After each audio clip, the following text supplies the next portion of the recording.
thank you to our 3 sponsors for supporting our podcast. Johnny Russell's Art Caterers and Milltown Pies, who offer fantastic catering services, Alexander Grace Law, who provide modern and client-led legal services, and SBE Furnishings, who offer high-quality furnishings and electrical items at fantastic prices.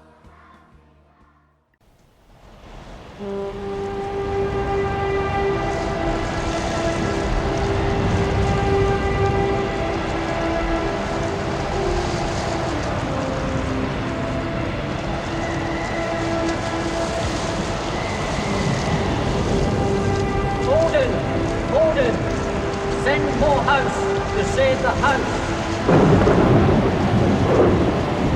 Come on, the house! Right, can I just throw a few things at you, Frank? If that's all right with everybody else? You'll have to have a good arm. Go on. Ghulam Ali, can you remember anything about Ghulam Ali? Sub-pro that we had, early 2000s? Classic. Home game. First of all, what did you call him all day? Ali G. Oh, yeah, Ali G. Did I keep that? I must have, I did keep that day, yeah. Go on, tell the story. Ali G all day, and then he, I don't think he was particularly happy, but, and then, I have no idea who we were playing. Well, it must have been a decent day. It was quite a sunny day, actually, yeah. So he come in at half time and asked us, incredibly. Bit naive in them days, I suppose, Joe. Don't get me wrong here. But he just said, and he sat in the corner and just said, which way does the sun go down? And I just said to him, so you'll be all right here, sun won't be in your eyes. But obviously he wanted to do his daily prayers. So. Oh, Lord. Yeah, wonderful. Right, another one. Do you remember sending Aggers off? Yeah, I was on a bit of thingy tonight. I always thought that was at Aslington, but apparently we think it's at Colne. So, yeah. It's Colne. Everyone said it's Colne. Yeah, so I would have been keeping captain. You were captain of the seconds. Yeah, Aggers would have been at third man because he always fielded at third man fine leg. You won't put him anywhere else. Every over, third man fine leg for me. But definitely down at the tea room and then just effed and jeffed over something. Probably because I gave him a bollocking. So I just sent him off because he did it in front of an old woman and weren't happy about it. And it took me 3 attempts to tell him to get off anyway. Sent him off for a couple of overs. He weren't happy. Weren't happy at all. So we played with 10 men for a couple of overs. Till he apologised and then came back on. Sorry? Guys, have you ever sent any of your own teammates off? No, I don't think I were ever that strict, Joe. To be fair, not in Frank's league, I'm afraid. Same here. You know, batters batting with lighters in the pockets and get so close to the edge, we let them carry on. Whizzing me tits off, Jez! you use your weapons as you find them, Joe, and a frying fang was a big weapon. Yeah, definitely a big weapon. Mm. Yeah. Frank, do you remember going to Ireland to watch South Africa play? Yeah, Yarra was on the tour, wasn't he? He was. Yeah, he was playing for South Africa. Yeah. A few pints that morning. We flew over from Liverpool to Dublin and flew back the same day, which was a horrendous mistake because obviously we'd had quite a bit to drink. Remember Polly? Do you remember shouting at Polly was captain? Polly, get Yarra on! In your daft South African accent. Yeah. You put him on, didn't he? Won them game. Why did you do that when you used to pretend to be a wicketkeeper from another country? Why did you do that? Because you used to do that. You used to pretend you were a wicketkeeper. If we just decided who you're going to be today. There was something on like who you're going to be like today, or whatever. So, today I'm going to be Ridley Jacobs. You just to spice it up, so you spend all day in character. Joey do all these like encouraging of the bowlers as Ridley Jacobs in a West Indian accent. He would, regardless of who the opposition pro was. Do you remember that six-a-side? What was it? That floodlit thing at Colne, Joe? Yeah. 2020. Yeah. God, what time did we get away from there? I don't know, but it was a for those who don't know, it was a 4 innings game. You'd bat twice, 2 lots of 20 overs. Yeah. And it finished at like 11:30 at night in floodlights, freezing cold in Cole. I can remember watching it. It finished that was the latest I'd ever stayed up. Like midnight. Madness. I reverse swept Cameron Cuffey for snacker. He went absolutely apeshit. What about Stanley asked us to mention your second team 100 in the cup. What do you remember about that? Stan being absolutely boring. Stan and Payne being ready to go, keen as mustard, really apt up for the game. So it was semi-final. Who were we playing? Semi-final. We were playing Corn away. Corn, first team were out, played half at first team. Stan and Payne open, batted 30 overs for nothing. Absolutely watching paint dry. So I've no idea why Stan played in seconds that year. Presumably another injury again. It's the only thing I can think of. But yeah, we had to get on with it. I batted with Iggy quite a bit there. Iggy batted, well, Iggy dibble ones, and I just went a bit ape, really. Got a 50 in decent time, then the second 50 just teed off, and the lads on the bowling green had to stop. They just had to take cover. We just, I think second 50, 14 balls or something like that. So, but yeah. Wow. Decent attack that day. There were a lot there that day, a lot from Lowerhouse there. I remember Ted Whitlock, balcony. He were absolutely smashed that day. Ted loved it that day. You must have been first team captain that year, Gary. Well, that would be why Stan were in twos then. Yeah, probably. Yes, in fact, you were first team captain, weren't you? Because we had the selection thing, didn't we? Then a couple of weeks later, which is eventually why I think Cappy gave up with Lowerhouse. Yeah. But it is what it is. What happened there? Well, in them days, it's a bit similar to now. So you obviously couldn't play in the Junior Cup final if you'd played too many first team games qualifying in the qualifying period. So if me and Cappy played in the first team 1 week, then we then won't be eligible for the final. I mean, I were in that selection committee. I think I was vice captain that year too. Keith must have been captain. Not sure who Gary's were. Harry just said no. First team's what we are. You play and picking the best side. Fair enough. That's what it is. Cappy disagreed with it. I think end of that season he drifted off and didn't come back. I just took it. Captaincy, club decision, isn't it? So might not have been happy at the time, but you live with it. So I think it made a difference in final. But all them lot pigging around all frigging there for 50 overs. Stan again, bloody Phil and Chris Scott, none of them could get ball off square. Christ almighty. Painful to watch. So that was 94, was it? There's a picture up here. Yeah, the pictures. There'll be a picture there. Yeah, there is. 94, that. Yeah. Who's it side, Joe? Who's in the side for the final? So Roger Bromley's the team manager. Yeah. Stan Shez, Terry Small, Neil McSweeney, Ian Gade, Pete Gaynor, Graham Young was 12th man. I can remember Keith did pick him. And Keith always tells that story. Chris Scott, Rusty, Iggy, Phil Astin, and Ted Whittle. So looks a pretty good team to me. It's not a bad side. It's a very good second team. And who did we lose to? Nelson away. Yeah. Oh, of course, yeah. Did it rain? Yeah, halfway through, it absolutely teamed it down. Oh, really? Yeah, It looks like it were a really nice day on that picture. Well, Yeah. it was at the time. Probably weren't raining then. One toss battered, and then it absolutely teamed it down. Ask your Uncle Ian about it. I have frequently, but he always reverts back to another game where he bowled Ramsbottom out or something in another final. He just tells me about that one. I remember you also getting 100 at Bake Up in the seconds, and did it get rained off at half time?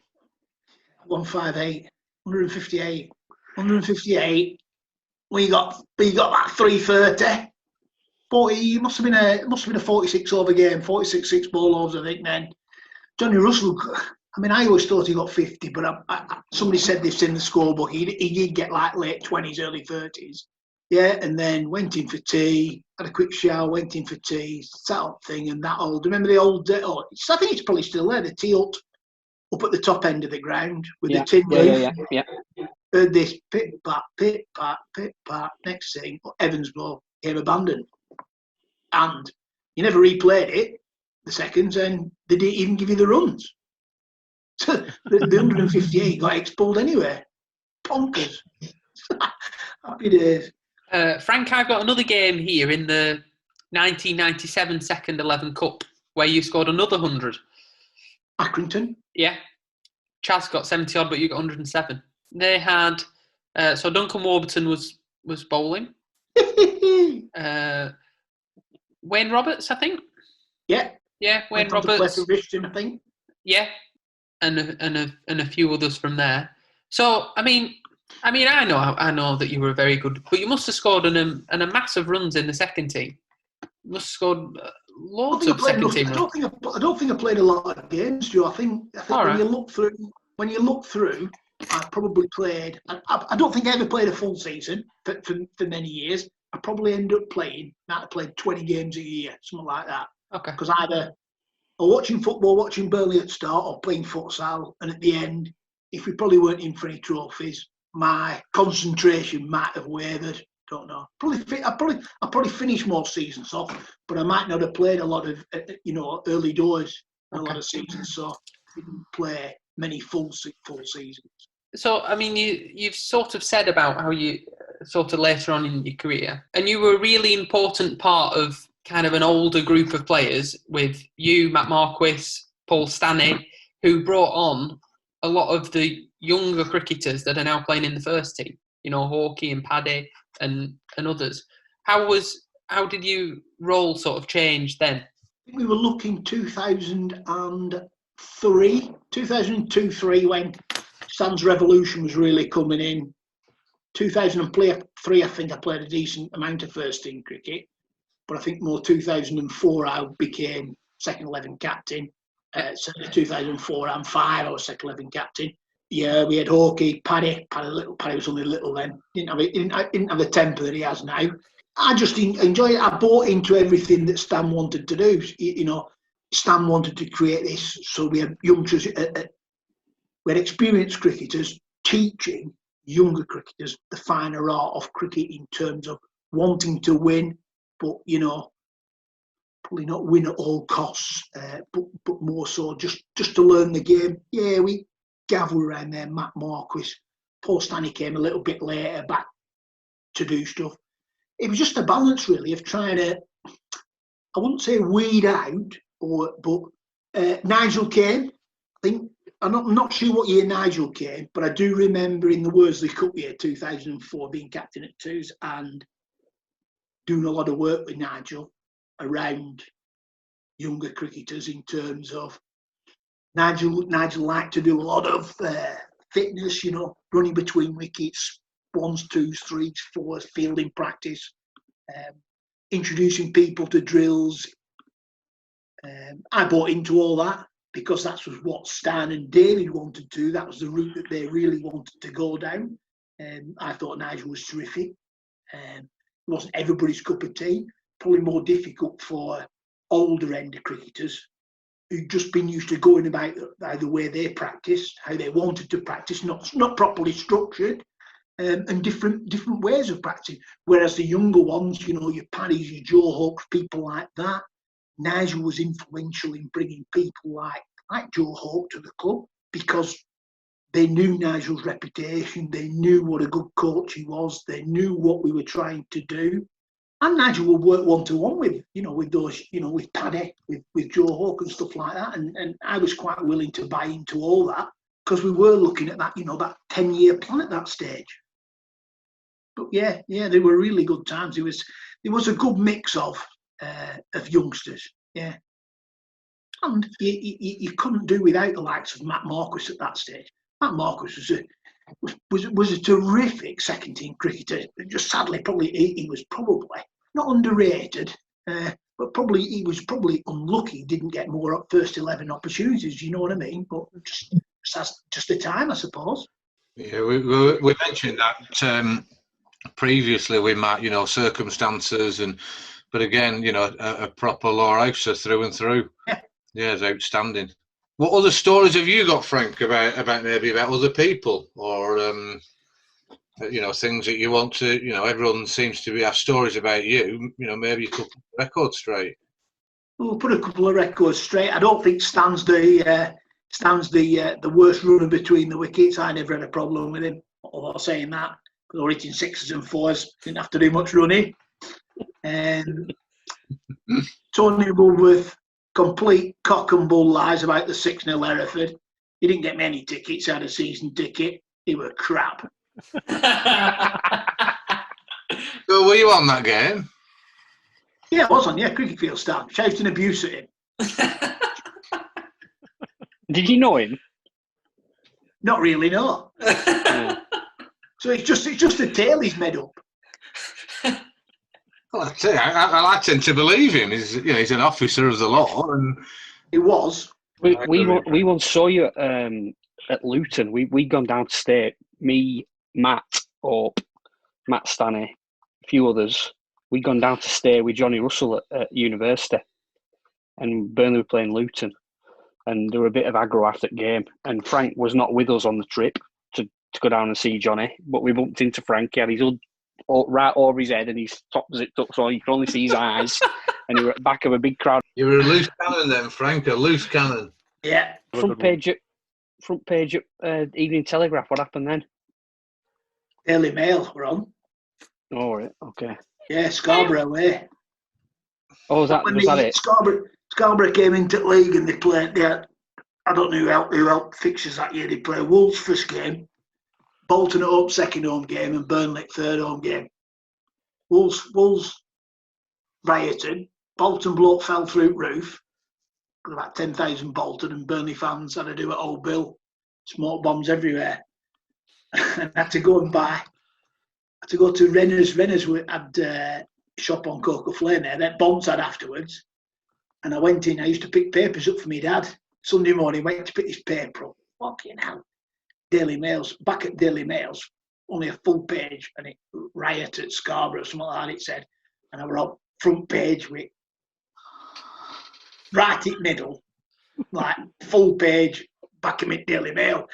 I had to buy every Daily Mail shop and then tell a cock and bull story to my dad and said, "Oh, they're not printed today. There's some strike by one at Unions." I've got you Sunday Sport.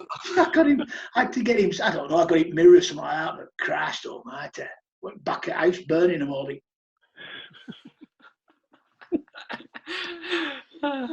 What were the games against Burnley like, Frank, over your career?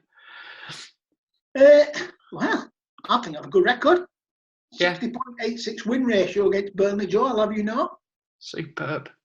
Maybe a drier point, but I noticed on, because I, again, sort of moved away sort of, but I remember you getting like a recognition for a Volunteer of the Year award. So talk us through that. That was a bit. I've absolutely, to this day, I've absolutely no idea who put me up for that. I can only assume probably someone like Stan or Renners. Probably Stan was quite involved with the local sports thing. 2015, that were.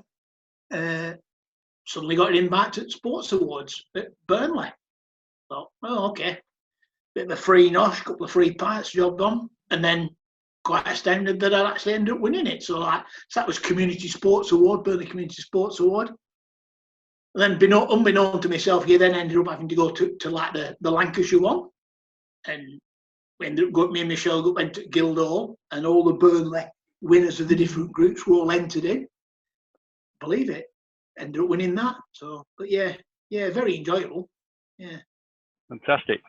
Yeah, nice. Just to, I think if you're volunteering, you're not looking. Listen, if you're looking for someone to pat you on the back or say, "Oh, well done," whatever, then for me, volunteering is not for you because you don't get that out of it. But if you get a sense of being part of something and of contributing, then certainly volunteering.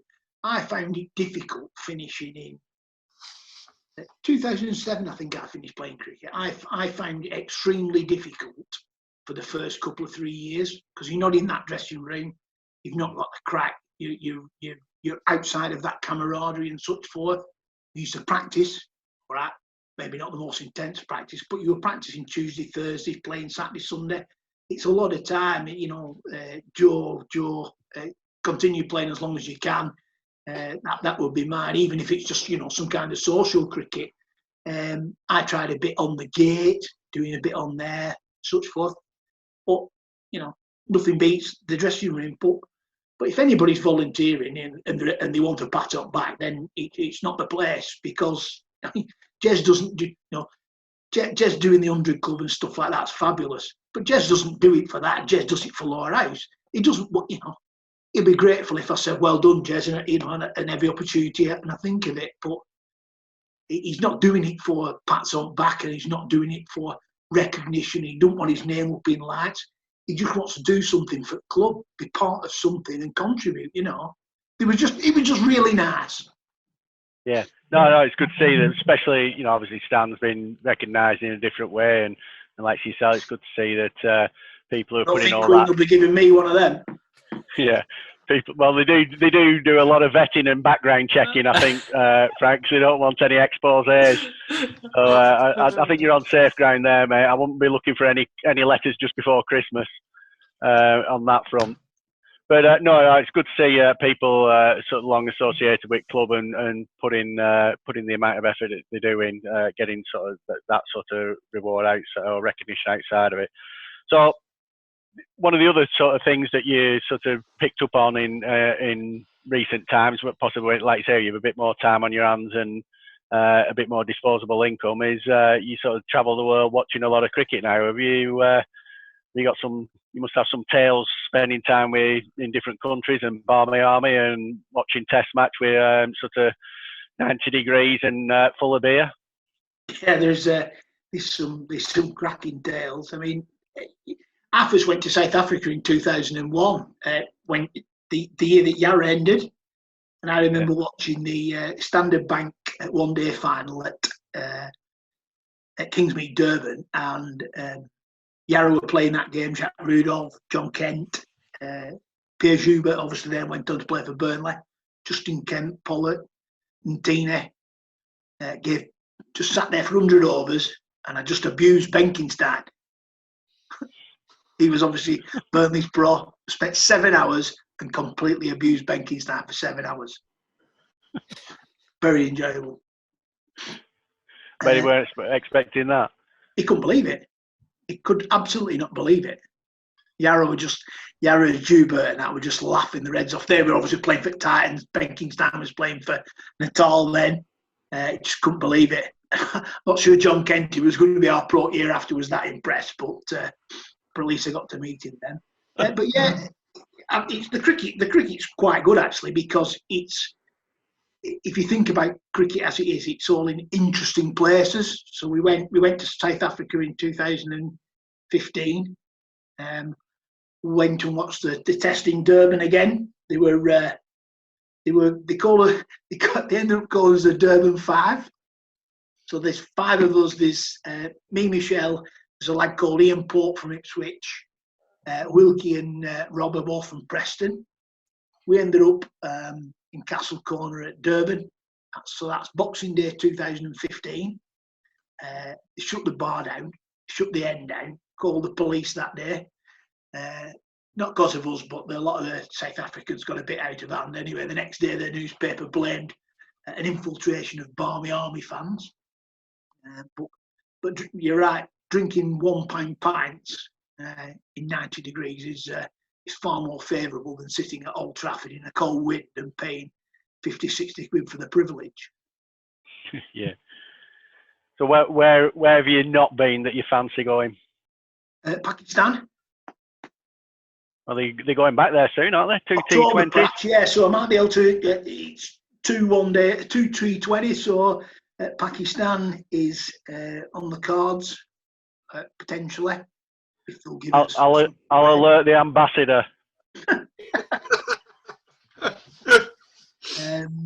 India again. I'd like to go to India and watch more cricket. We went in 2016.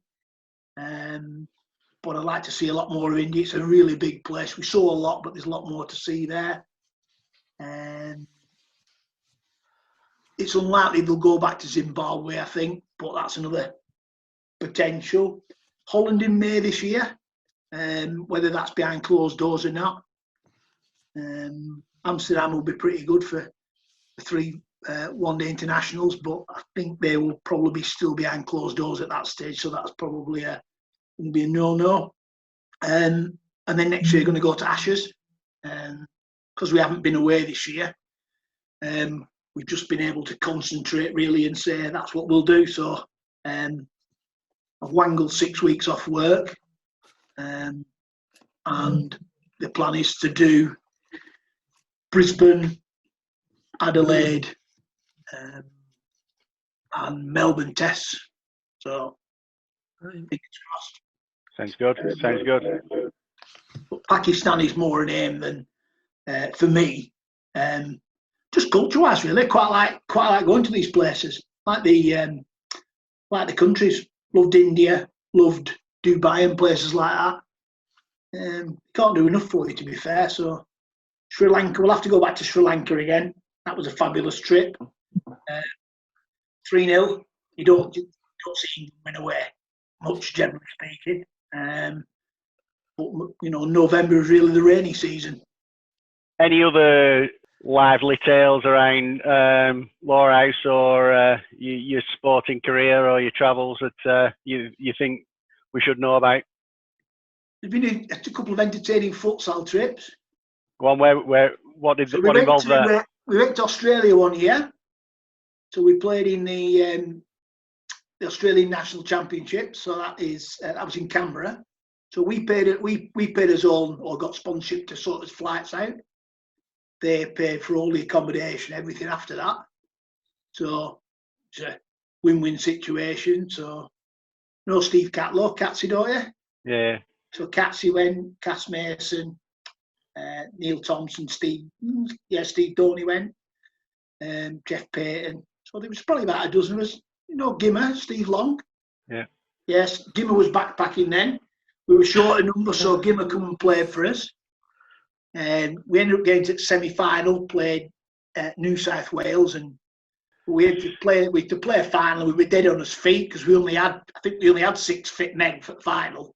They had a 12-man fully fit squad. So we had to use every trick in the book to try and not run the clock down. So we talked them into allowing them to run the clock down. So normally if the ball went out of play, it would stop. So if you're playing 30 minutes, the game probably lasts like an hour and a half normally. But we talked him into allowing us to run the clock down. So every time the ball went out to play, all we would do is belting the ball as far up into the stands as possible. Cass had a knife, so we cut in the nets and doing all sorts. So that we only played about 8 minutes and ended up winning 1-0. So we come third in the whole tournament. So we ended up with these big, nice, shiny FIFA bronze medals. Cassie play, Frank? Steve Catlow play? Yeah, brilliant player. Yeah, Cassie used to play at centre back at Diamond. Really, really good futsal player. Terrific player. There's a good 11-a-side footballer, Steve. Yeah. We went to Cadiz one year, and we used to play. So at Colm, we used to play in leagues, and then we used to play a cup. So the league winners would get to go to whatever trip was coming up. They'd generally get an invite to a tournament, and the cup winners used to do as well. Some young lads won it one year, and they needed a couple of backup players. So he used to truly put his hand up. Free trip to Cadiz, that'll do me. I'll have some of that. So anyway, first game he says he worked so well on trip over. So he says, "Oh, Frank, you play first game." Anyway, it's live on TV, in local TV in Cadiz on Spanish channel. There's 15,000 in stadium. Spanish going absolutely mental. Owens Rockets all lot. 30 seconds into the game, one of the lads in front of me ducks, ball, futsal. It's a dead weight ball. Bang, straight in the middle of the face, completely knocked out. Game gets stopped, live on TV. Ambulance into the stadium. Carted on ambulance, off to hospital. Ches, what real do I'm on? They get beat. I think they got beat like 4-5-1 at the end of it. I gets rushed to hospital. Next day, they brings Mayor. The Mayor of Cadiz comes to make sure I'm all right because he's been guest at match the day before. So Jeff Payton, being Jeff, says, "This is your tradition in England. gives him a can of beer and says, "You must drink it with the man." So he's feeling better. So I'm sat in this hospital bed after drink a can of beer with bloody Mary Cadiz.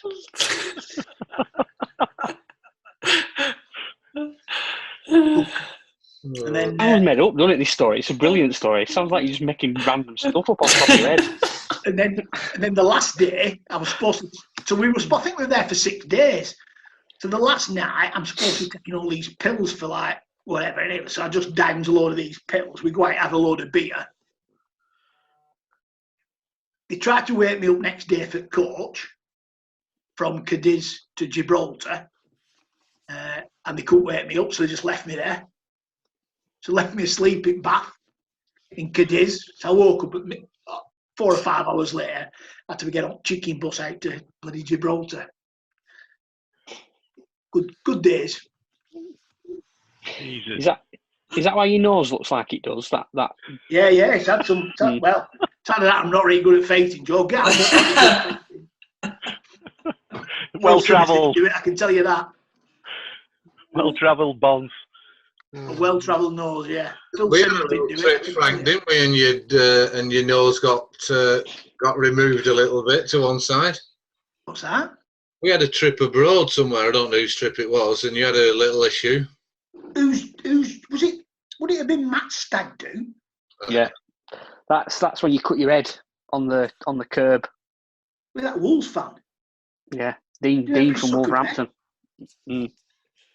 Dean from Wolverhampton. Dean, because he kept saying I'm Dean from Wolverhampton as though we should know who we were. He took a punch, Frank. Did he? Oh God. Do you remember? Because I'd gone on holiday with Michelle and the kids. Yeah. And then they flew back, and I come and met you lot. Right. Jesus. So I think we've got through a couple of hours worth and a bit more there of material and good old stories, Frank. And I think coming through the ranks, interesting hearing all the stories and characters, games and thoughts and memories and stuff. And then obviously all your time off the field involved in organising and helping take the club forward and that. Anything else you'd like to add, Frank, to finish up? No, I just, to be fair, I'd just like to thank you all. You won't. I hope you do realise how good they are, the podcasts. I spent all summer walking to work and walking home from work. Quite enjoyable, to be fair, in the sunshine. But I just used to walk along the canal through Briarfield. I'd be cackling every morning. 6:30 in the morning, absolutely cackling to the early podcasts. They were fabulous. It's a fabulous piece of work. But yeah, and I know it's difficult. I know it's time consuming for you, but you should be very proud of what you're doing. Well, they are a bit like the Oxford vaccine, Frank. 90% effective for dealing with COVID at the moment. Exactly right, and it is, Frank. I mean, we've had some great fun and some great conversations around it. We all appreciate your kind words. I'd like to carry on, and we've got a few ideas, and maybe when lockdown's done, and maybe have one at the club where people can actually ask questions. And record it that sort of way. But no, we appreciate that, Frank. No, thank you. Good. Well, thanks for giving up your time and coming on, Frank. It's been great and a long-awaited guest on this forum. So all the best to you, Frank, and Michelle and the crew. Hope you winter well, and we'll catch up shortly. Good. Thank you very much. Yes, thanks, Frank. Thanks, Frank. Cheers. Take care.